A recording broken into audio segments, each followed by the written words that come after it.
is Susan Philipsz. I'm originally from Glasgow in Scotland, but I now live in Berlin in Germany, and that's where I have my studio.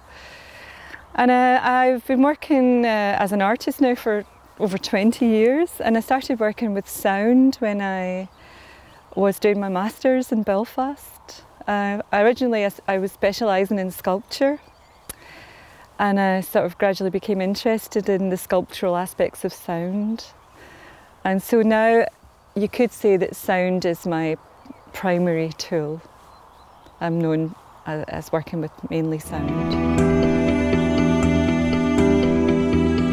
Yeah, I've got lots of exhibitions there coming up. I just had a permanent sound installation open on Governor's Island in New York last week, and then a few weeks before that I was in Kyoto to do a site visit for an exhibition I'm doing there next year, and also Sapporo, where I'll be doing an exhibition in July this year. So it's been a very busy time, but mainly my focus has been on the distant sound, which is the one that I'm most excited about, because I've never worked on a project on this scale before, or with a radio station, so it's very, very exciting for me.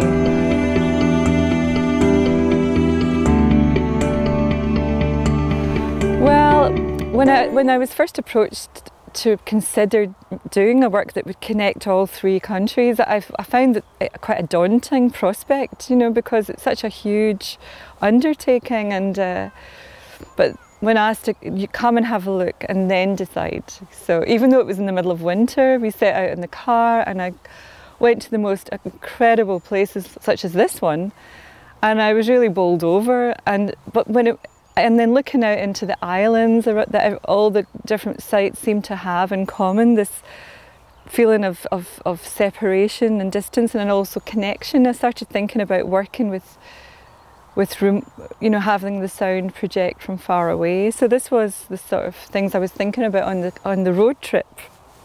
And then we get to Grimeton radio station, who are one of the partners, and then it all sort of fell into place. I thought we can project the sound from Grimeton out to all the 9 locations, and they were very open to that idea, and they said, yeah, it can be done, and it's been wonderful, really wonderful. So what we've done is we've set up built these units, these receivers, which are, you can see over there, they're solar panelled and they have these antennae, and they look great. They look like little space shuttles or something. And then they pick up the frequencies from Grimeton.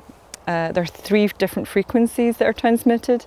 And the reason we have 3 is that we can separate the tones, because what I'm working with is radio interval signals. Every radio station used to have these, and it would determine which radio station you were tuning into. It was like a placeholder. So like radio Scans Mercure, you know, the pirate radio station would have its own signature tune that you would recognise if you were trying to find that frequency. And other ones like Radio Faroe Islands. So I've chosen radio interval signals from the region and had a horn player, a trumpet player, play these tunes, these radio interval signals on horn. But I've asked him to play each of the tones separately, so each tone comes from its own speaker. So you can have one tone from that speaker, the second one from that speaker, and the third. So there's a kind of call and response from the tones. So it might suggest other things, not, you know, that becomes more abstract, and it sort of spatializes the sound and makes you think about the separation and what used to be here. You know, because this was sea, you know, and not so long ago, 2,000 years ago. This is where this field was covered in water. So I want people to be reminded of that when they hear the sounds, because so I'm interested in bringing cultural heritage into the present moment, because I think the sound will be echoed in the sounds that you hear around you. You know, horns, you know, can suggest many things, and so I'm really excited about this particular location for those reasons. Do you have an advice for the visitor? Advice? Yeah. Well, if I was coming to hear the work, I would. I mean, I think it'll work in two ways. I think people might just happen upon it unexpectedly, and then you wonder.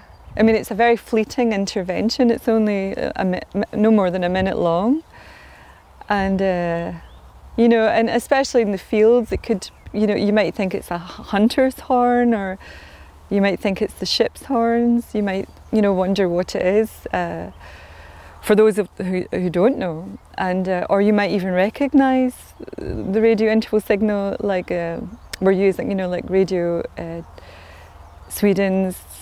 You know, some people do remember them. You know, they were used quite not so long ago, and